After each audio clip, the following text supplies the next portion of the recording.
mendengarkan firman Tuhan. Saat dimana kita boleh memuji menyembah Tuhan, biarlah itu terus kita doa agar boleh berkenan kepada Tuhan. Dan saatnya waktu ini kita mau mendengar firman Tuhan.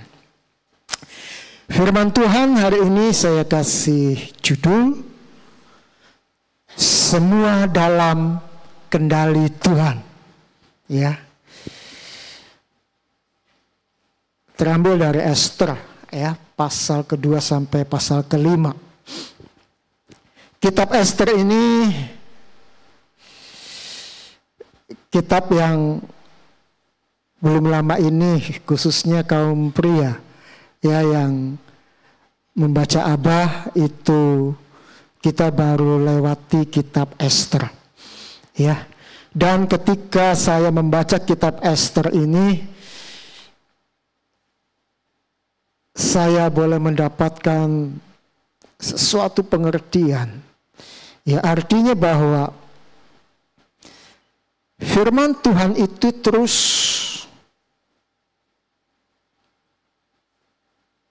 berkembang dalam pengertian yang semakin mendalam. Ya, setiap kita hari ini membaca Ester pasal 1, kita mempunyai pengertian.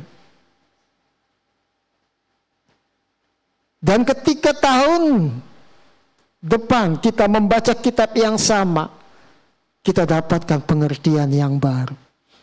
Itulah luar biasanya firman Tuhan kita. Amin. Puji Tuhan. Tentunya ketika kita membaca kitab Ester, mungkin setiap kita mendapatkan hal yang berbeda. Pengertian, pengetahuan yang kita dapatkan satu dengan yang lain mungkin berbeda. Tetapi mungkin juga ada yang sama. Ya.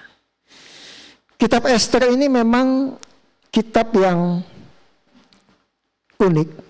Ya, kalau kita membaca atau mendengar pengantarnya, dan memang kita sama-sama membaca bahwa kitab Ester ini tidak satu pun kata Allah disebut atau kata Tuhan disebut di sana. Tetapi yang pasti bahwa kitab Ester ini ditulis sang penulis bagaimana menceritakan satu sejarah yang dialami oleh Ester. Tokoh-tokoh peran utamanya Ester, Mordekai, dan Raja Ahasveros.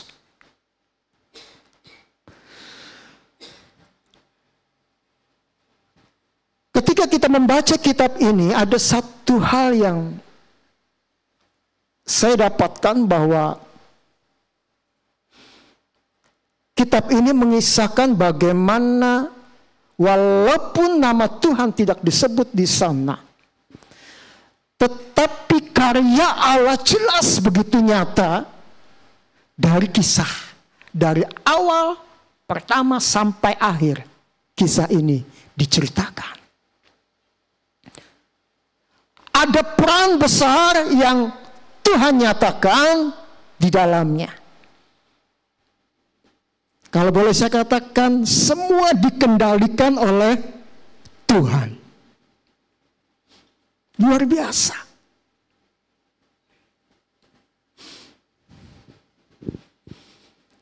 Dan tentunya setelah kita membaca kitab ini, kita harus sadar bahwa segala sesuatu yang terjadi di muka bumi ini dan sesuatu yang terjadi atas setiap kehidupan kita itu tidak terlepas dari tangan Tuhan. Bukankah Tuhan katakan sehelai rambut saja jatuh? Tuhan tahu? Tahu. Artinya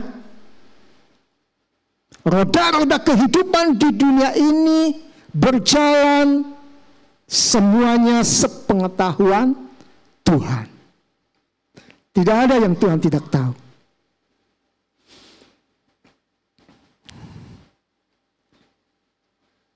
Jadi sebagai orang percaya, kalau kita memahami bagaimana Tuhan berkarya di dalam setiap kejadian demi kejadian yang kita alami, bagaimana Dia berkarya,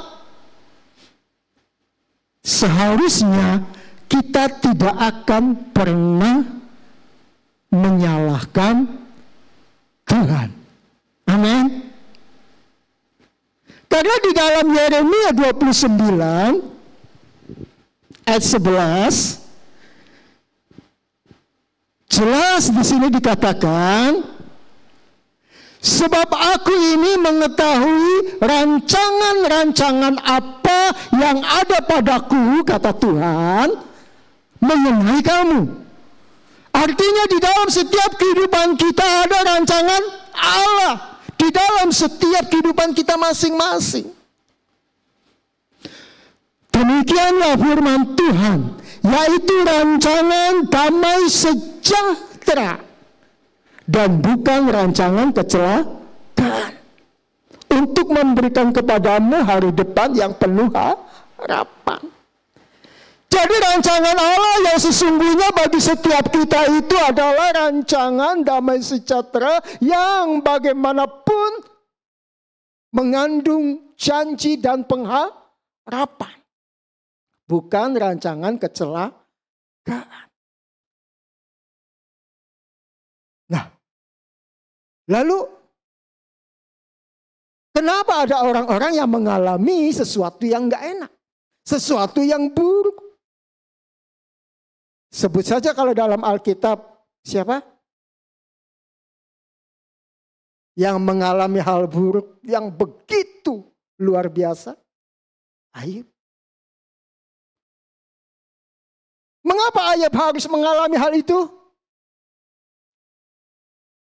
Alkitab mencatat, Tuhan tidak pernah membuat Ayub dalam penderitaan.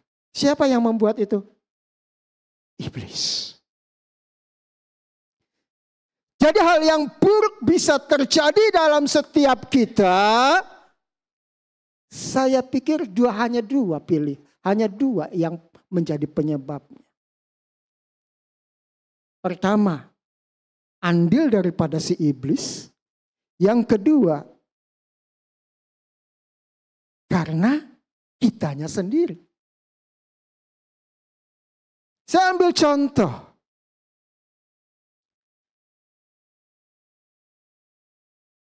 Ketika bangsa Israel dituntun keluar dari Mesir menuju ke tanah perjanjian, janji Tuhan baik enggak?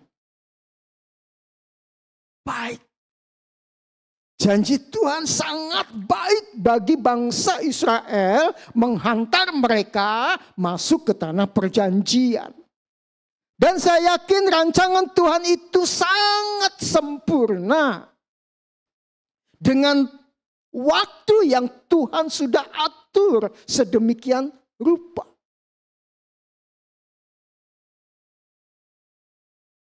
Tetapi dalam perjalanannya ternyata ada respon yang tidak benar dari sebagian besar bangsa Israel. Dicatat, mereka yang usia 20 ke atas dikatakan, mereka memiliki respon yang tidak benar. Kita tahu bersama bagaimana mereka selalu dipenuhi dengan persungutan.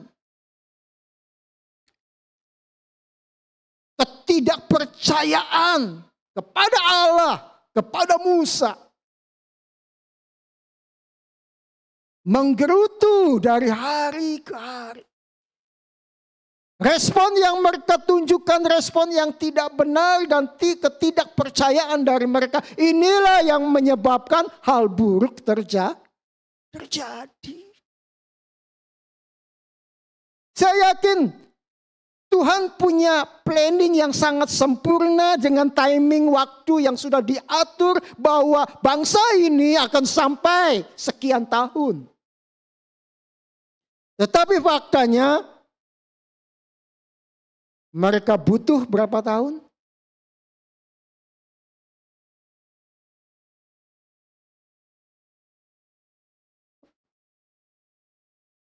40 tahun. Satu perjalanan yang sangat panjang. Saya yakin Tuhan tidak merancangkan mereka berjalan selama itu. Tetapi respon mereka yang salah menyebabkan hal itu terjadi. Demikian juga dengan kehidupan kita. Sesuai tadi Yeremia 29 katakan ayat 11. Rancanganku atas engkau adalah rancangan damai sejahtera yang memberikan kita pengharapan bagi setiap kita. Tetapi kalau toh yang terjadi tidak seperti itu, tentunya ini menjadi tanda tanya. Apa yang terjadi? Kalau kita belajar tadi, mungkin ada respon yang tidak benar yang sudah kita keluarkan dari hidup kita seperti bangsa Israel. Tetapi kita mau belajar dari Esther. Ya. Esther dan Mordekai ya sebagai tokoh utamanya. Saya pikir bukan orang yang istimewa banget lah. Jauh kalau dibanding dengan Daniel. Setuju? Jauh ya kalau dibanding dengan Daniel. Esther, Mordekai ya saya kira biasa-biasa saja. Mereka bukan orang istimewa. Berbeda dengan Daniel. Pola hidupnya pun berbeda.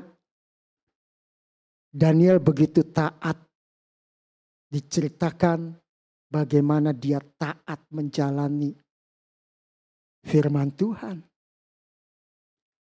Tapi dalam kisah Esther ini tidak dijelaskan seperti itu.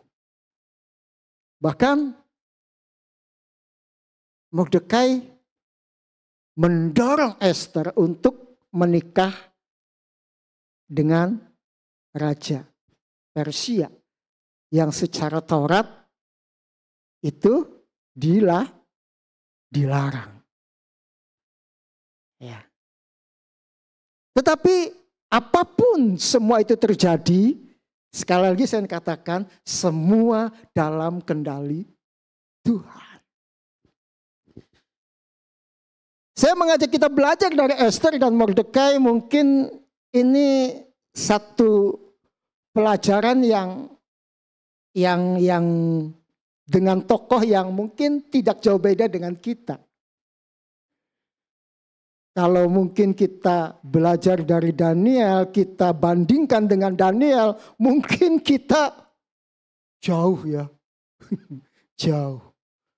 Gaya hidup, pola hidupnya Daniel. Ya.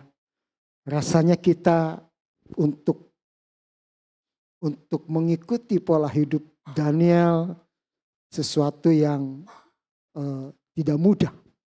Ya, apalagi ketika harus diperhadapkan dengan pilihan sulit. Menyembah Raja Aman, tidak menyembah akan selesai. Itu pilihan sulit.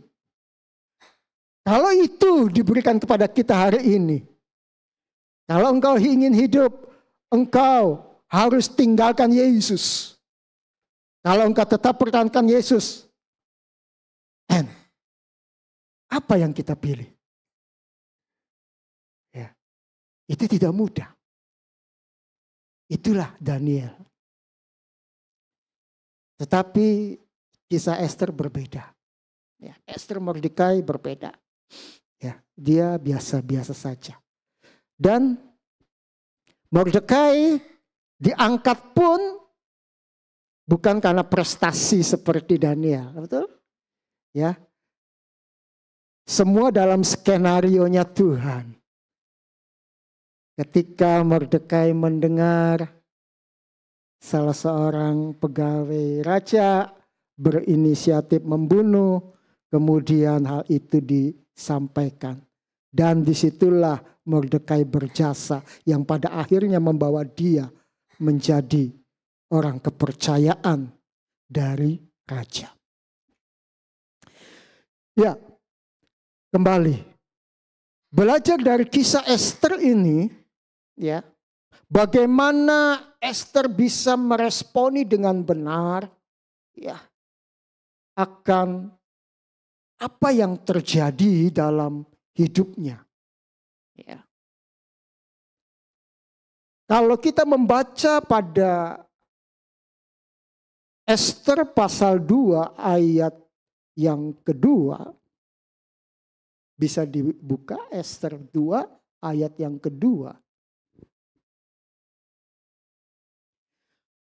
Maka sembah para biduanda raja yang bertugas pada baginda. Ya, biduanda raja ada terjemahan sebagai penasehat. Ya, penasehat. Ya. Penasehat raja. Hendaklah orang mencari bagi raja gadis-gadis, yaitu anak-anak dara yang elok rupanya.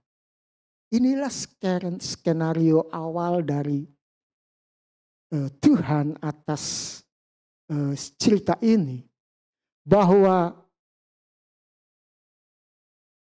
Wasti sebagai ratu itu ternyata dieliminasi. Ya. Akhirnya kosonglah posisi ratu. Dan untuk mengisi posisi ratu, maka biduanda atau penasihat raja ini menyampaikan nasihat usulan. Raja, baiknya kita mencari gadis-gadis yang terbaik lah, ya. Yang terbaik. Kemudian next ayat yang ketiga. Hendaklah raja menempatkan kuasa-kuasa di segenap daerah kerajaannya supaya mereka mengumpulkan semua gadis, anak-anak dara yang elok rupanya di dalam benteng Susan, di balai perempuan di bawah pengawasan Hegai. Sida-sida raja, penjaga para perempuan, hendaklah diberikan wangi-wangian kepada mereka. Next. Dan gadis-gadis yang terbaik pada pemandangan raja, baiklah dia menjadi ratu ganti Wasti. Hal itu dipandang baik oleh raja dan dilakukanlah demikian. Inilah skenario awal yang Tuhan rancangkan dalam kisah Esther ini. Ya. Jadi dalam mewujudkan rencananya,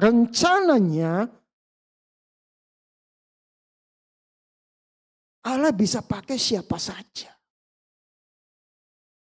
Ya. Allah tidak harus memakai nabi-nabinya. Ya. Tetapi biduanda, ya penasehat raja ya dalam hal apa ya, kebutuhan daripada ratu, ya. Tuhan bisa pakai. Ya. Bagaimana ini adalah sesuatu yang menjadi rancangan Allah dalam rencana besarnya Tuhan. Ada yang bisa kasih jawab rancangan besar Tuhan apa dalam kisah Esther ini? Yang sudah baca kitabnya. Rancangan besar apa yang Tuhan siapkan di kisah ini?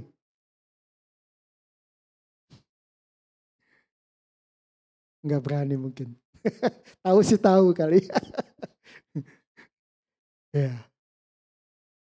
Rancangan penyelamatan bangsa Yahudi dari pemusnahan. Ya, dari pemusnahan.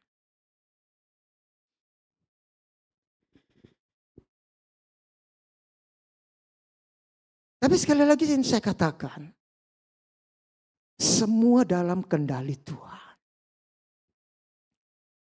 Bagaimana Tuhan tahu ada rencana jahat yang dirancang oleh seseorang untuk memusnahkan bangsa Yahudi. Dan Tuhan pakai siapapun untuk mewujudkan rencananya. Dan inilah yang menjadi poin pertama yang ingin saya katakan adalah percaya bahwa Allah yang mengatur jalan hidup kita. Jadi setiap jalan hidup kita itu Allah yang sudah atur. Karenanya Allah bisa memakai, mengendalikan siapapun juga ya. Di sini para penasihat raja untuk mewujudkan rencananya.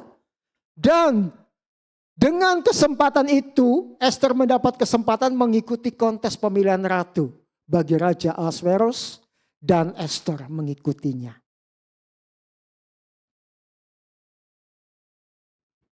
Ester tidak menyalahkan Tuhan atas apa yang terjadi dalam hidupnya sebagai bangsa yang terbuang.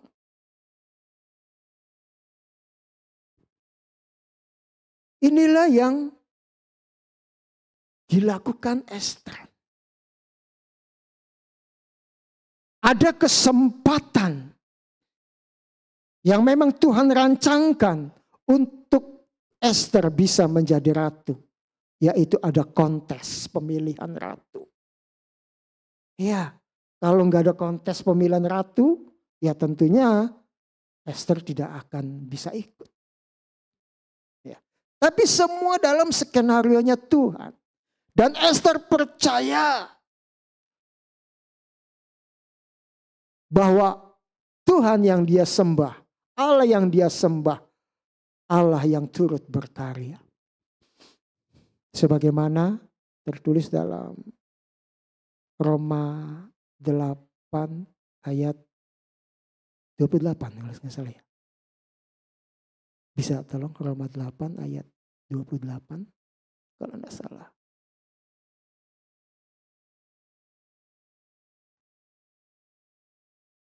Roma 8 ayat 28.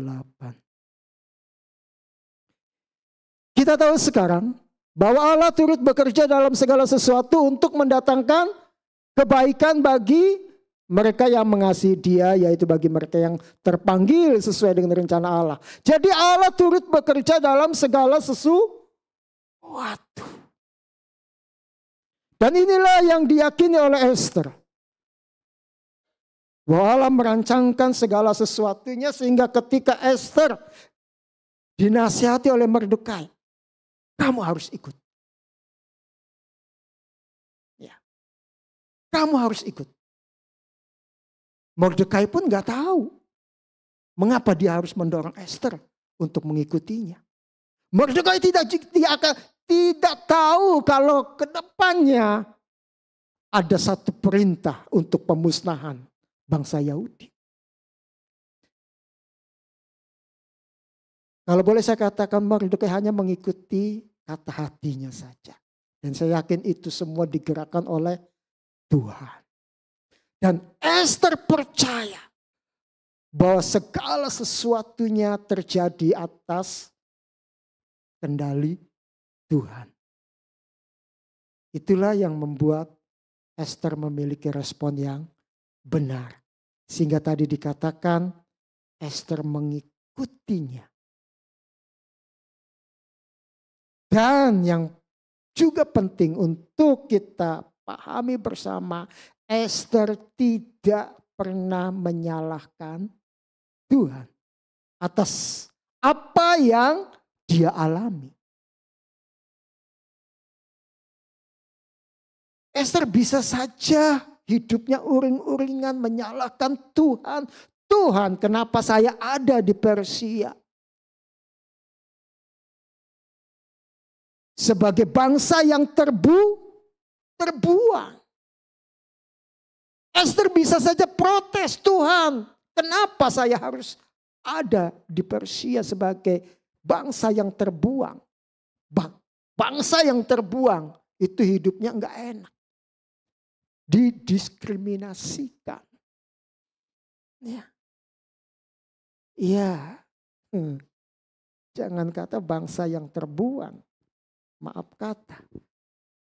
Kita pun sebagai minoritas ada di tengah-tengah bangsa kita. Kadang kita merasakan sesuatu yang enggak enak. Ya.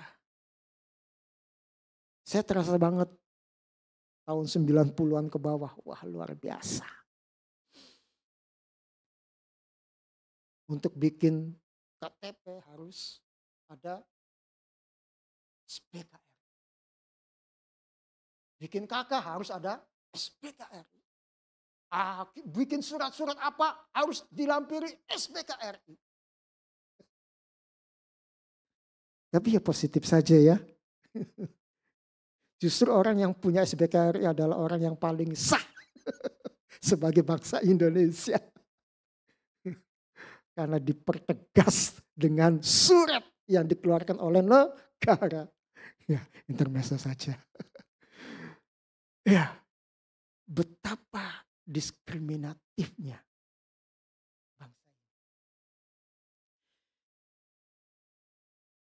Ester pada posisi seperti itu. Ya, kita tahu bagaimana bangsa Yahudi seringkali diperlakukan tidak adil. Dan saya yakin Mordekai, Ester pun merasakan. Tapi Ester enggak protes. Saya yakin karena Ester tahu semua ada dalam kendali Tuhan. Ya, makanya dia percaya dan dia jalani semua yang harus dia jalani. Sampai akhirnya Ester terpilih menjadi ratu yang baru.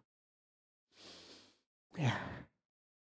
Kita kalau mungkin ada yang pernah protes, Tuhan, kenapa saya lahir di Indonesia sebagai umat minoritas, atau bahkan maaf, kita yang sebagai keturunan Tionghoa. Mungkin kita ada yang pernah protes, kenapa saya harus lahir di Indonesia, bukan di Singapura sana, atau bukan di Malaysia. Ya. Bisa saja terjadi. Tapi Ester tidak lakukan itu. Karena dia tahu semua dalam kendali Tuhan. Dan kalau setiap kita tahu bahwa semua yang terjadi dalam kendali Tuhan, dalam rancangan Tuhan, dan kita tahu rancangan Tuhan itu sesungguhnya baik adanya, maka tidak akan ada lagi yang protes kepada Tuhan atas apa yang terjadi dalam setiap kehidupan kita. Baik senang, baik susah. Baik sakit, baik sehat. Karena semua ada dalam kendali Tuhan. Amin. Ya. Jadi karena Ester tahu bahwa percaya bahwa Allah mengendalikan hidup setiap orang dan termasuk dia. Maka Ester bisa berpikir positif dan dia jalani hidupnya. Ketika ada pemilihan dia ikut. Dia persiapkan dirinya dengan baik sampai dia terpilih. Iya. Puji Tuhan. Tentunya ada banyak tokoh-tokoh di dalam Alkitab juga yang mengalami hal yang sama. Dan mereka ketika memiliki respon yang benar, mereka jalani semuanya dengan baik. Kita ingat Yusuf. Sama. Yusuf juga mengalami jalan hidup yang gak enak. Bisa saja Yusuf protes, tetapi tidak. Yusuf jalani semuanya dengan baik. Sampai akhirnya Tuhan tempatkan dia menjadi wakil Fir'aun. Dan apa yang luar biasa yang disampaikan Yusuf kepada saudara-saudaranya. Apa yang kau lakukan kepadaku, itulah yang membawa aku sampai ke Mesir ini. Untuk menjadi penyelamat bagi bangsaku. Luar biasa. Pikiran yang begitu positif. Dan itu juga yang dimiliki oleh Esther. Dan kita perlu memiliki pikiran yang sama. Amin. Haleluya. Yang kedua. Kalau kita baca Esther pasal 4 ayat ke-16. Esther pasal 4 ayat ke-16.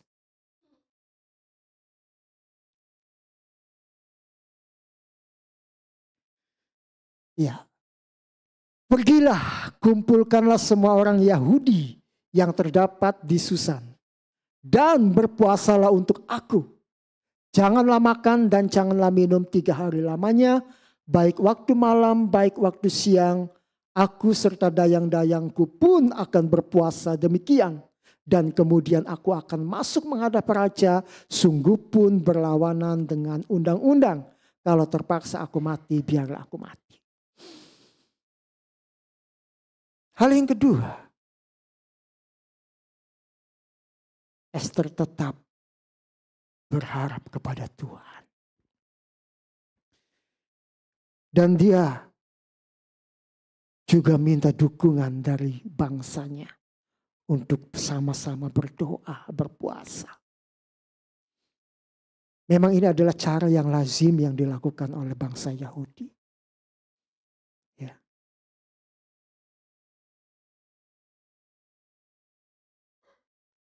Karena mereka mengenal Allah mereka. Mereka mengenal kedahsyatan Allah mereka. Sehingga ketika mereka menghadapi kondisi yang sangat-sangat menakutkan, pasti mereka akan minta pertolongan Tuhan. Dan berpuasa. Masihkah kita melakukan hal yang sama? Atau kita gunakan kekuatan kita? Kita gunakan kemampuan kita di dalam menghadapi pergumulan kita, persoalan kita. Ya, tidak sedikit. Ya. Mereka yang merasa kuat, mereka yang merasa hebat, mereka yang merasa punya duit. Mereka mengedepankan hal-hal itu untuk mengatasi persoalan mereka. Tetapi bagi kita orang percaya, Tuhan harus di atas segala-galanya. Kalau kita baca Yakobus 5 ayat ke-16. Yakobus 5 ayat 16. Karena itu, hendaklah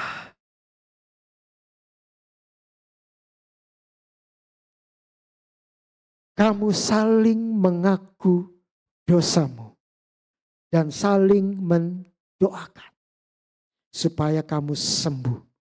Doa orang yang benar bila dengan yakin didoakan sangat besar kuasanya. Jadi saling mendoakan, berdoa kepada Tuhan itu sangat-sangat besar kuasanya. Bagi setiap kita yang tahu saudara-saudara kita mengalami persoalan tanpa diminta, tentunya itu juga menjadi satu kewajiban bagi kita, saya katakan, untuk kita turut mendoakan mereka. Karena setiap doa yang kita naikkan tidak akan pernah sia-sia.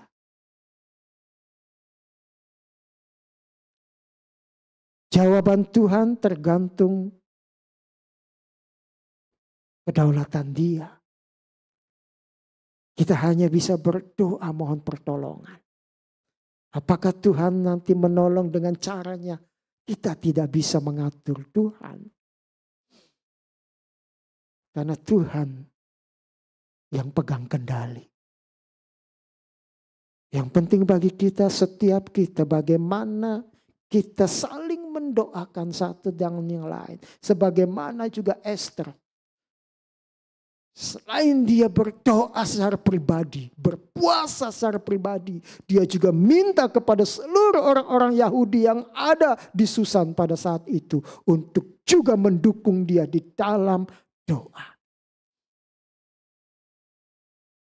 Saya yakin doa inilah yang merubah segala sesuatu. Mazmur 121 ayat 2. Pemazmur katakan, pertolonganku ialah dari Tuhan yang menjadikan langit dan bumi. Inilah pertolongan Tuhan yang dinyatakan bagi setiap kita orang-orang percaya yang berseru kepada Dia. Yang mungkin sudah banyak dilupakan oleh orang-orang zaman sekarang. Dengan kecanggihan teknologi, dengan kehebatan AI saat ini, sepertinya semakin menjauhkan manusia dengan Tuhan Sang Pencipta. Teknologi membuat manusia bergantung kepadanya. Dan hari ini firman Tuhan ingatkan kepada kita. Jangan kita bergantung kepada teknologi. Jangan kita bergantung kepada manusia. Karena firman Tuhan katakan, terkutuklah orang yang mengandalkan manusia. Esther, dia datang kepada Tuhan, meminta pertolongan Tuhan. Hal yang ketiga, Esther 5 ayat yang pertama.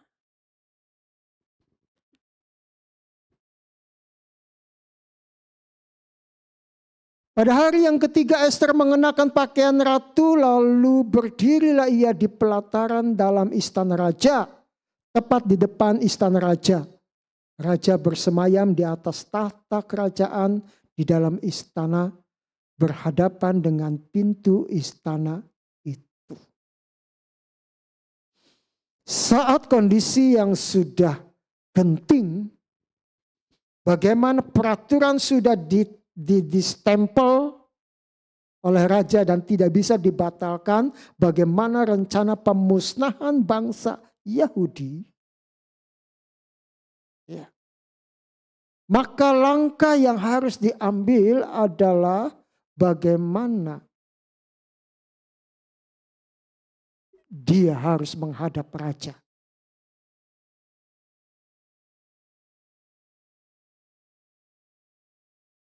Supaya apa? Rencana pembantaian ini boleh digagalkan.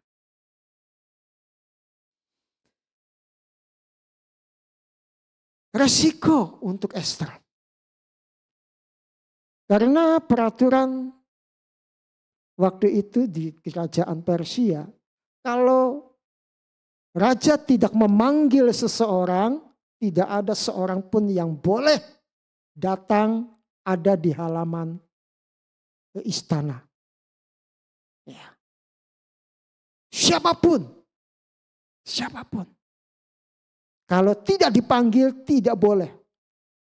Tetapi karena hanya itulah yang harus dilakukan oleh Ester. Ester bertindak. Dia berani mengambil resiko. Dia berani mengambil resiko.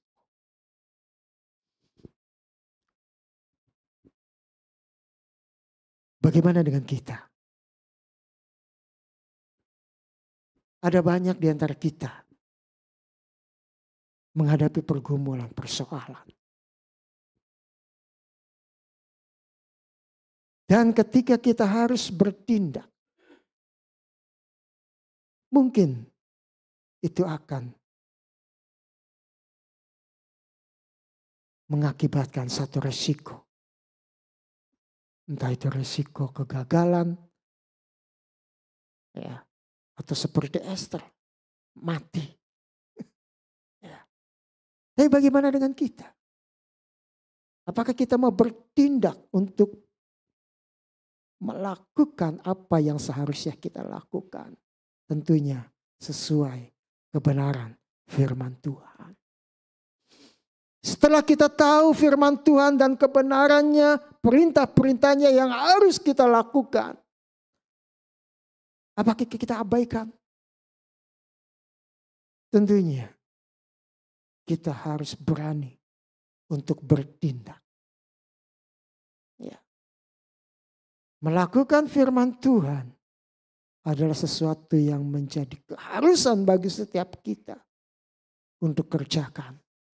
Kalau ingin melihat pertolongan Tuhan nyata dalam setiap kehidupan kita.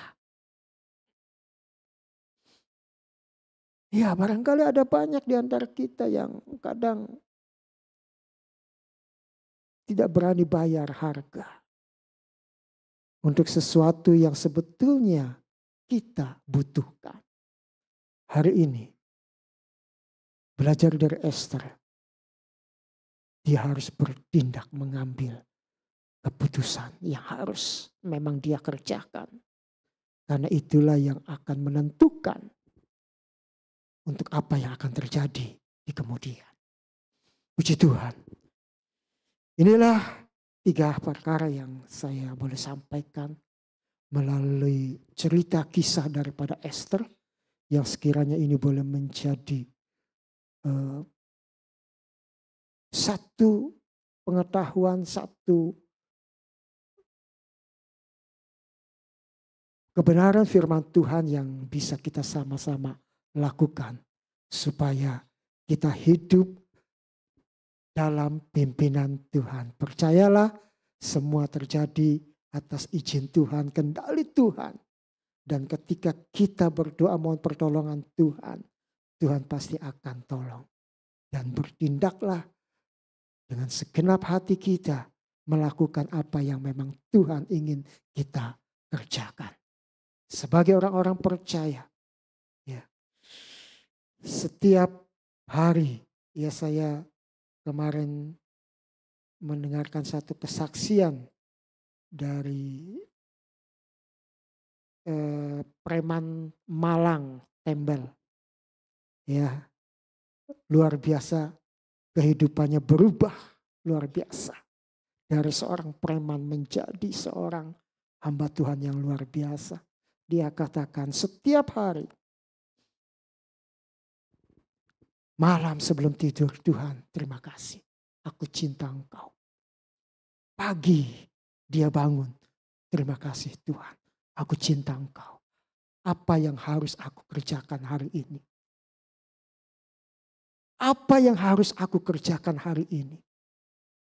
Besoknya, Apa yang harus aku kerjakan hari ini? Jadi hidupnya memang betul-betul sebagaimana yang Paulus katakan. Hidupku bagi Kristus. Apa yang harus aku kerjakan hari ini Tuhan? Itulah yang aku harus kerjakan. Dan tentunya doa kita mohon pimpinan Roh Kudus itulah yang akan memampukan kita melakukan apa yang Tuhan ingin kita lakukan. Tuhan Yesus memberkati. Puji Tuhan, saya undang WL dan singer pemain musik.